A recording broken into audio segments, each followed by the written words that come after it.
20 millones de kilómetros, casi 70 millones de habitantes y un territorio donde nunca se ponía el sol. Esplendor, gloria y también sacrificio. La vida no es fácil en el siglo de oro. Pasemos como podamos y mañana venido el día, Dios hará merced, porque yo por estar solo no tengo provisiones. Lazarillo de Tormes.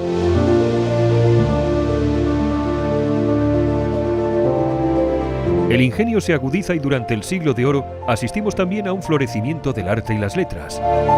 El teatro y su divertimento alcanzan a todos los estamentos sociales.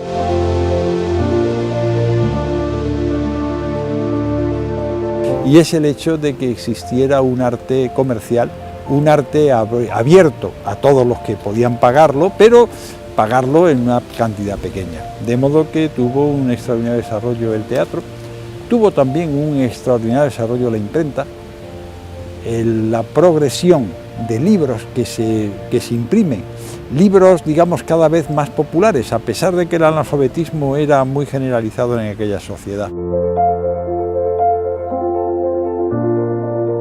El vino, arte y letras como bálsamo liberador para una sociedad y un imperio en progresiva decadencia.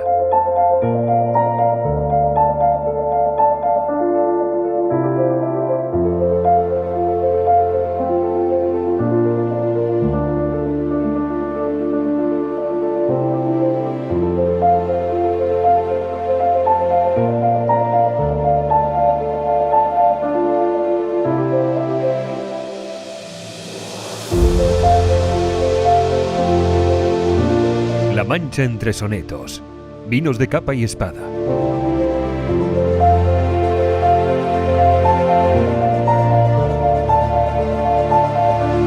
Lechera y sobria, incluso ascética en sus formas, pero también ruda y fuerte. Castilla sostiene los esfuerzos bélicos de un vasto imperio donde nunca se pone el sol. Con la sociedad castellana, desangrada y mísera, pero fértil al ingenio, asistimos en el siglo de oro a uno de los periodos más creativos de las artes y las letras castellanas.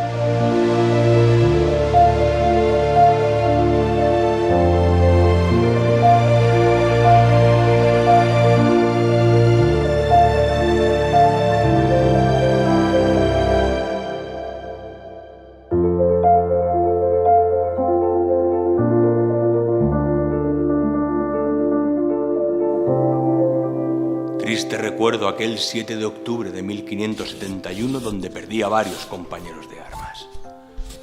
Galeones a cientos, soldados a millares, dos imperios, dos credos, dos mundos frente a frente. En Lepanto, en aquellas aguas del poeta Homero vencimos al turco, no sin precio.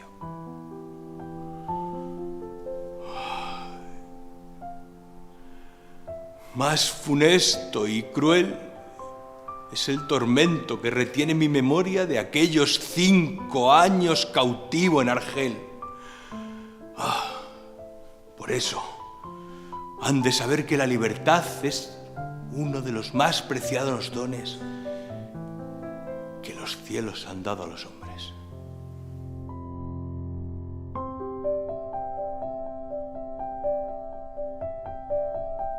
Yo diría que hay dos episodios de su vida que lo marcaron profundamente. Uno fue la batalla de Lepanto y otro el cautiverio.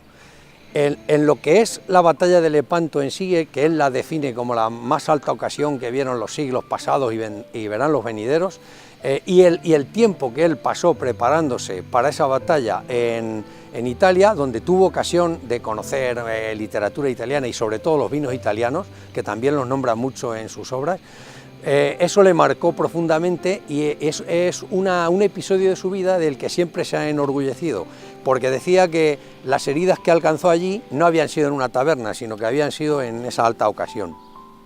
También el cautiverio lo marcó mucho porque tuvo ocasión, pues, de pensar, de reflexionar, de poner al día todas las ideas que tenía y de valorar mucho la libertad, que es un recurrente en sus temas. No gastéis energía en emponzoñar vuestro recuerdo, don Miguel, que en tiempo de boatos de Corsé pude disfrutar en las cortes italianas la desgracia del olvido, que cubrió con velo mi tristeza en el destierro. La Mancha, tierra de Sanchos y tozudos todos, regaló sin embargo a mis sentidos el mejor licor de Baco que mi paladar jamás ha probado.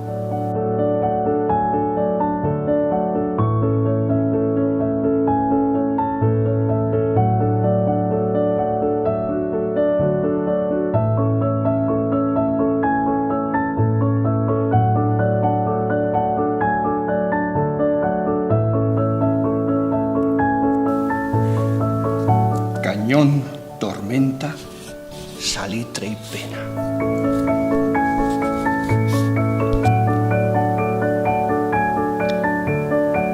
No hay trago ni au de la Mancha que por dulce sea capaz de mojar la triste honra de zarpar a servir en la empresa inglesa.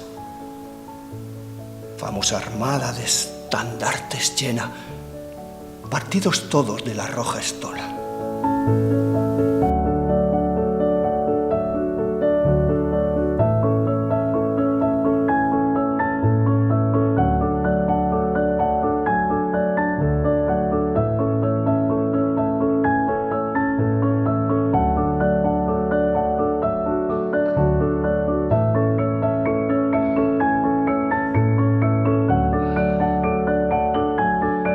Experiencias de hiel, verso y espada, narradas por los genios más creativos de la literatura castellana.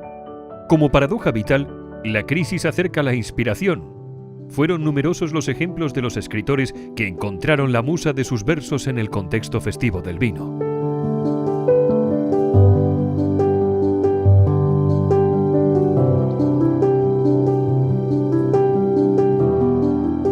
Que el vino está muy presente en la poesía de la época. Los vinos sustancialmente no eran los mismos, no eran las mismas denominaciones de origen, como hoy las llamamos, no eran las mismas procedencias exactamente que hoy, pero efectivamente el vino de la Mancha sí tenía una notable presencia. Hay poetas más aficionados al vino que otros en lo personal. Parece que Quevedo era bastante aficionado, parece que Lope en cambio era bastante sobrio, pero los datos que tenemos son escasos, y sin embargo como poetas Lope canta en varias ocasiones el vino de la Mancha, tanto en Peribáñez y el Comendador de Ocaña, como en El Galán de la Membrilla, donde hay un elogio de los vinos de la Mancha. Beso y verso me quitaran tal desdicha, que solo el vino de la Mancha enjuague la hiel de la derrota.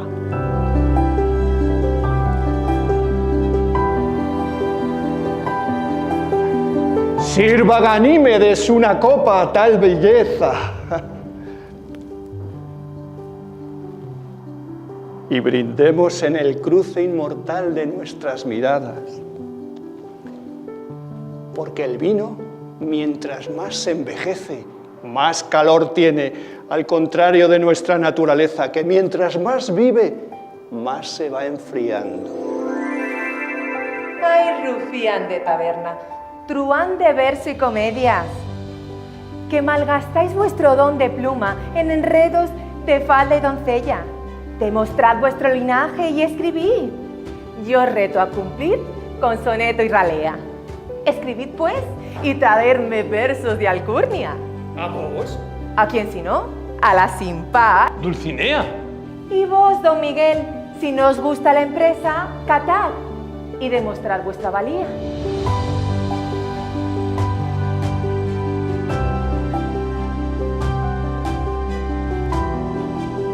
El que probablemente era un buen mojón era Sancho, el personaje, no tanto el autor.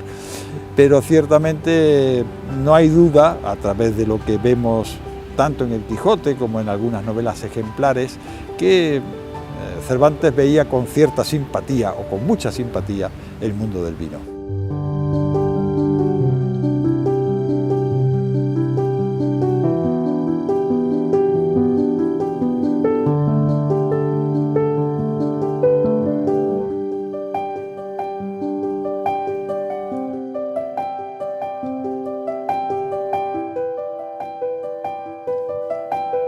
Sus personajes son verdaderos mojones, cultivan vino y se lo beben, por supuesto, y lo conocen, pero de arriba abajo, vamos, claro.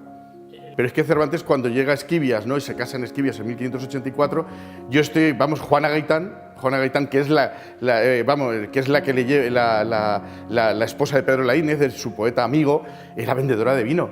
Los Quijada eran vendedores de vino. Vamos, Cervantes vivía en una casa con cueva y con tinajas toboseñas. Yo te diría que aunque no lo sepamos, yo creo que Cervantes incluso hasta no solamente los probó, probablemente los cultivó y probablemente hasta los vendió, vete tú a saber.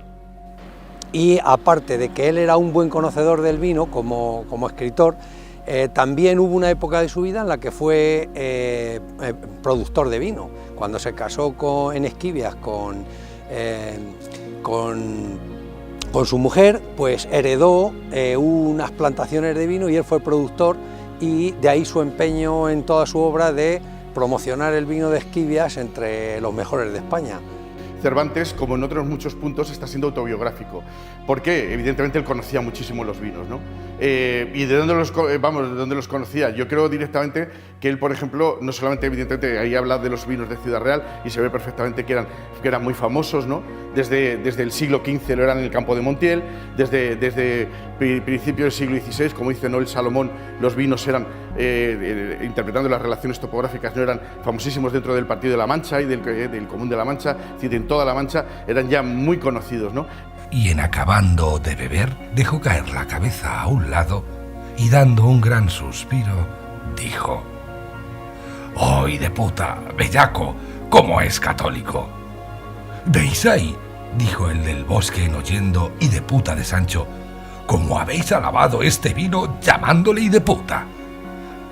Digo, respondió Sancho, que confieso que conozco que no es deshonrar llamar hijo de puta a nadie cuando cae debajo del entendimiento de alabarle.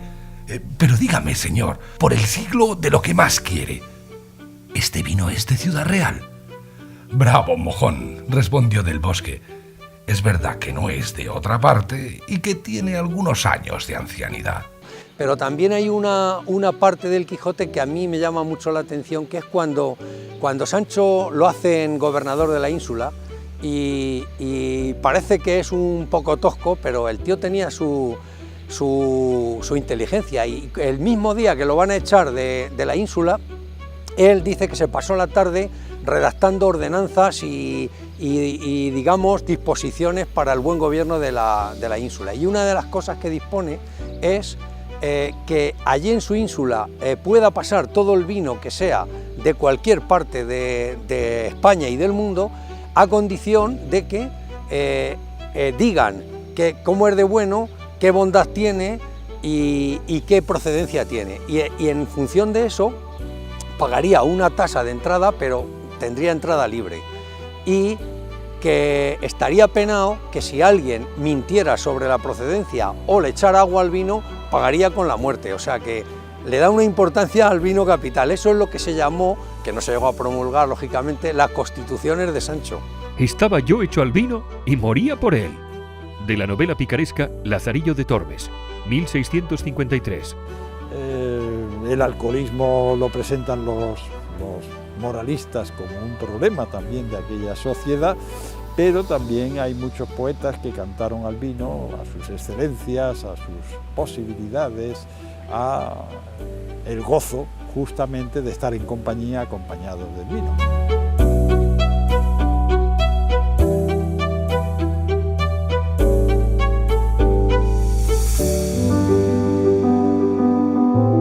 Integrada en los cultivos de la tríada mediterránea, junto al cereal y el aceite, el vino forma parte del recetario popular castellano. Su ingesta diaria conforma sobre todo el sustento de los estamentos llanos durante el Siglo de Oro. Vino, soneto y penencia de taberna riman en aquella sociedad, fogosa, candente y sensible al honor en duelo. A mojón nadie me iguala. Como a la Mancha y sus vides, de los 4 puntos cardinales, no hay tal vino ni vino que mi corazón no añore. Guardo en mi regazo el recuerdo y la gran prenda de aquellos besos de vino. En la bella doña Catalina de Salazar, a la postre, mi señora. Bravo, mojón, pero has de saber que el rico vino que tiene la Membrilla y Manzanares, en el mundo he pensado que no hay sueño tan dulce y descansado. Eso lo descubrí yo en La Mancha, tierra de bodegas y pobres hidalgos, extrema de rudo invierno y riguroso estío, que sin embargo riega en abundancia con sus vinos de excelencia la corte madrileña allá por San Andrés.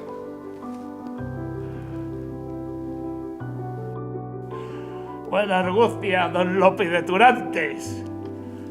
Va a contener la lengua, que por desplante o dislate, algún desliz os puede llevar a galeote. Amigos en la fortuna me sobran, y en desventuras añoro, que por mezquindad o tropelía, alguno en la corte me augura desplantes. ¡Salud! Y Andrés de la Vendimia, yo os admito en mi garganta, pues tenéis por soga al nieto de la vid, licor bendito.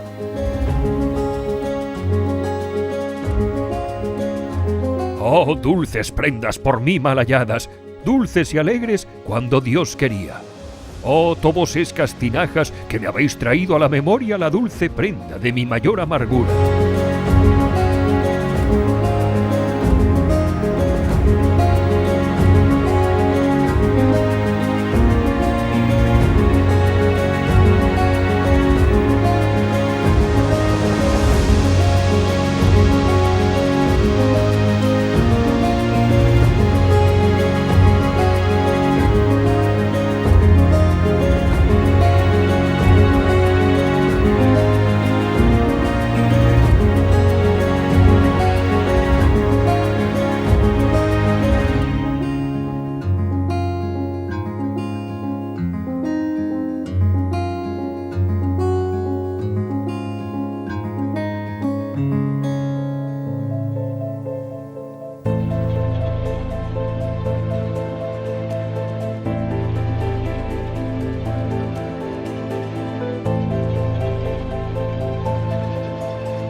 El concepto de calidad cede paso a la necesidad en la sociedad del siglo de oro.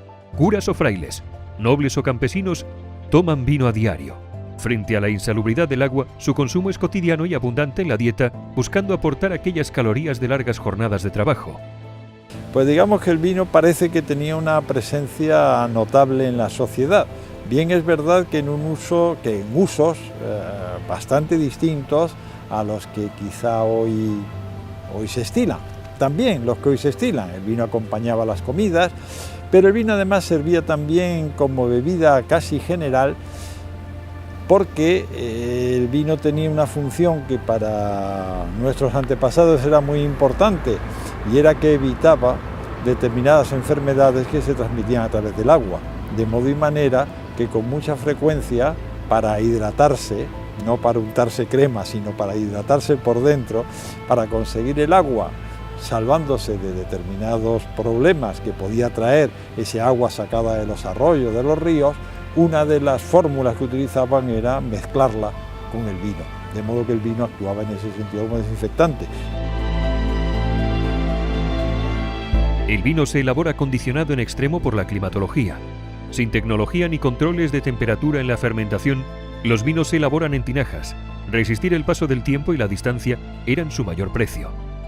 Se valoran los vinos del año. Por cercanía y afinidad, los vinos de La Mancha son afamados en la corte madrileña.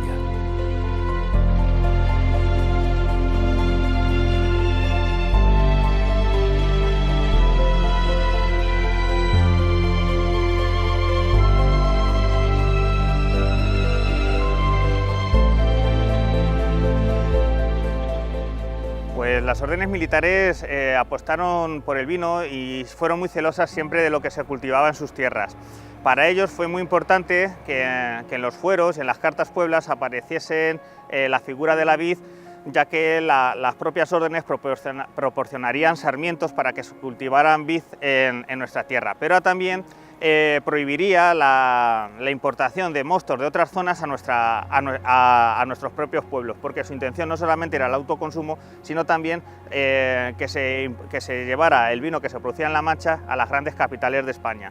Hasta el año 1550 más o menos era Toledo, y a partir de 1563, con la instalación de la corte en Madrid, los vinos irán a Madrid.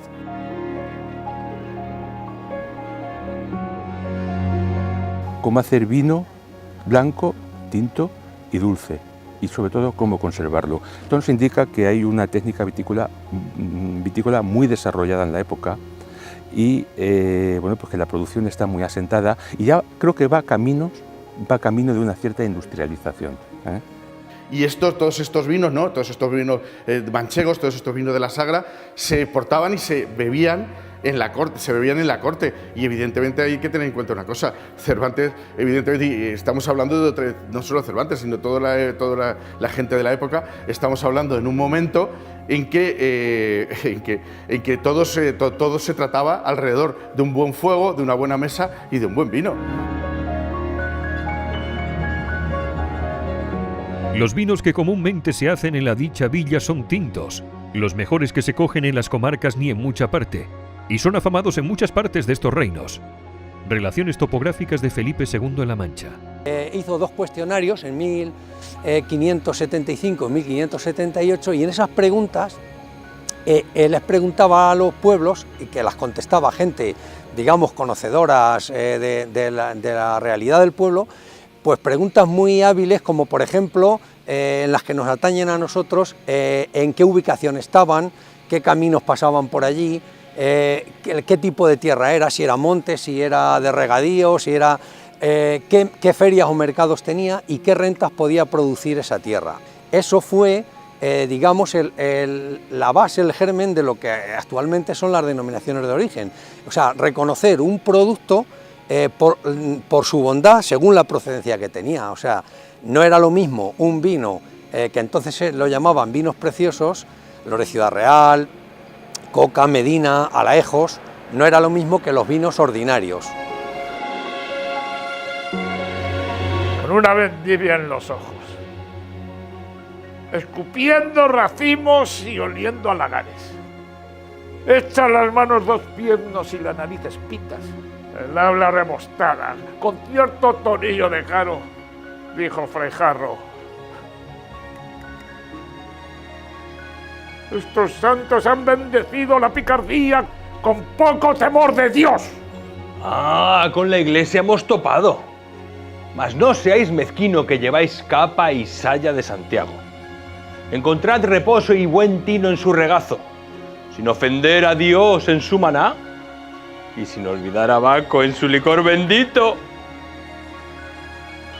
Cierto es, pues conviene alargar en todo y en todas maneras el uso de beber vino, pues con moderación es el mejor vehículo del alimento y la más eficaz medicina. Despierta los sentidos y agudiza los ingenios. Tome un poeta a la aurora 2 tragos sanmartiniegos de esos que Mahoma ignora, y podrá de copla en copla henchir de versos un cesto. Salud.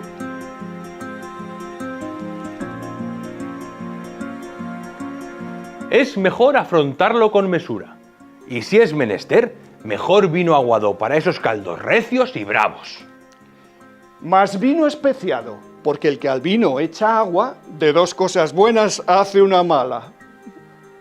Repantojos de tabernero en aquel vil servicio de servir vino aguado para hacerlo escanciar luego como vino puro. Para evitar eso se hacen unas ordenanzas, se crea una figura, que es la figura del veedor de aceites, vinos y vinagres, que intenta regular todas estas prácticas. Se hace también una regulación para que, por ejemplo, se evite vendimiar viñas que están cerca de árboles o arboledas, porque esa uva solía madurar mucho más despacio que el resto y a la hora de fermentar perjudicaba lo que era la tinaja entera. La luz y el brillo del imperio hispánico se apagan lentamente en Europa, mientras la sociedad castellana se limita a buscar su propia y estoica supervivencia.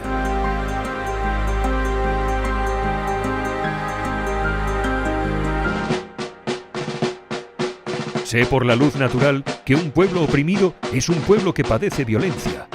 Francisco Sánchez, localidad de Camuñas, provincia de Toledo. La Revolución Francesa y las posteriores campañas napoleónicas sacuden los cimientos de Europa. Pero no todo es guerra y muerte. España y La Mancha no escapan a la influencia gala sobre el vino. Estamos en la génesis de la enología moderna.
Lo que se hace no son textos con fórmulas químicas, son observaciones empíricas, observación y conclusión. Para ello editan varios libros y en ello lo que se propone es, por ejemplo, que se mejoren los puertos y canales de España para que el vino pueda exportarse mejor desde los puertos. También proponen que se acabe con la industria de la pelliza de cuero, o sea, del cuero para poder almacenar el vino, y se proponen alternativas como las de Francia, embotellamiento y barricas de madera. Y además son los que proponen cómo se debe de elaborar el vino. Se han hecho muchos escritos en aquella época inspirándose en los franceses, pero pocos se pudieron llevar a cabo, ya que el llevarlos a cabo significaba destrozar la economía de tinajas en favor de la del roble o la del cuero en favor de la del cristal.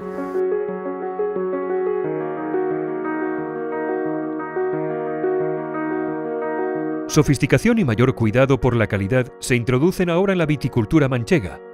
El consumo cotidiano y vital cede paso a un enfoque más hedonista del vino, cuyos circuitos comerciales se abren al resto del continente.